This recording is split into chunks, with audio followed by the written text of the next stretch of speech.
पहली बार गौतम ने मांगा अपनी मां तुलसी से, कुछ नहीं कर पाई तुलसी इनकार। फाइनली अपने पहले बेटे गौतम की खुशी के लिए लौट आई है तुलसी शांति निकेतन में अपने बेटे के साथ ही। जी हाँ दोस्तों, क्योंकि सास भी कभी बहू थी का आने वाला ट्विस्ट होगा बहुत ही ज़्यादा इमोशनल और धमाकेदार। भाई कहानी में आप देख रहे हैं कि यहाँ पर नंदिनी और करण जिनका रिश्ता टूट रहा है, तो यहाँ पर ऋतिक जो है वो तुलसी को समझाता है और बताता है कि किस तरीके से करण और नंदिनी यानी कि नंदिनी भाभी और करण भैया का रिश्ता टूट रहा है और दोनों के बीच में बिल्कुल नहीं बन रही है। ऐसे में यहाँ पर तुलसी कहते हैं कि ठीक है, तू मुझे नंदिनी से मिलवा, मैं उससे मिलती हूँ। तो वहीं नंदिनी कहती है कि आपको माँ लौटना ही होगा वापस, तभी मेरा और करण का रिश्ता भी ठीक हो पाएगा, वरना मुझे नहीं लगता है कि हमारा रिश्ता सुधरेगा। लेकिन यहाँ पर तुलसी मना कर देती है और वो ये भी कहती है कि अगर करण भी वो यहाँ बोलता ना कि चलने के लिए, तब भी मैं मना ही करती। लेकिन अब भाई यहाँ पर तुलसी भी दुविधा में है, क्योंकि एक माँ को अपने बच्चों की परवाह होती है, लेकिन यहाँ तो बच्चे माँ को चाहते हैं कि वो वापस लौट आए। तो इसीलिए अब तुलसी दुविधा में होकर भगवान से प्रार्थना करते हुए बोलते हैं कि राह दिखाए। तभी गौतम आता है।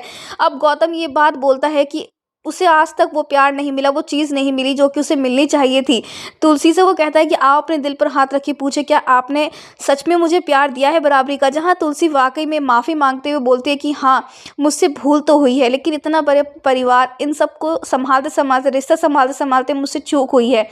समाज ये ना कहे कि करण मेरा अपना बेटा नहीं, मंदिरा का बेटा है, इसलिए मैंने उसे प्यार नहीं दिया या फिर उसे हक नहीं दिया, जिसके चक्कर में मैं तेरी तरफ जो है लापरवाह हो गई। मैंने ये सोचा कि तू तो मेरा बेटा है ना, मुझ पे है, मुझ पे गया है तो तू समझ जाएगा, लेकिन मुझसे भूल हुई है।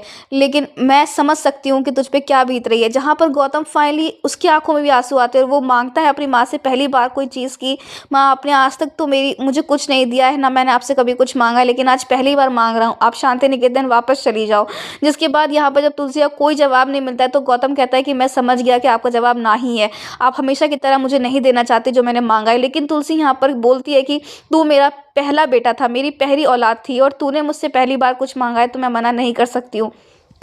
जिसके बाद तुलसी यहाँ पर फाइनली गौतम की बात मान जाती है और वो शांति निकेतन वापस लौटने के लिए तैयार हो जाता है। जहाँ गौतम भी बहुत खुश होता है, तो वहीं तुलसी शांति निकेतन में लौट कर तो आ, लेकिन वो ये भी सोच रही है कि गौतम और उसका परिवार भी इस घर में रहना डिजर्व करता है और वो अपने बेटे के साथ अब कुछ गलत नहीं होने देगी। तो दोस्तों यहाँ पर तुलसी के साथ साथ गौतम और उसका परिवार भी लौटेगा। तो आप ये कितने सारे देखने के लिए आने वाला ये धमाकेदार और इमोशनल ट्रैक दोस्तों हमें कमेंट के शेयर करें। क्या आप चाहते हैं कि तुलसी ने जिस तरीके से गौतम की बात मानी है, गौतम भी अपनी माँ तुलसी की बात मान के अपने परिवार के साथ वापस लौटे? तो हमें कमेंट्स करें। ऐसी टीवी के लेटेस्ट अपडेट के लिए चैनल को सब्सक्राइब कर लें।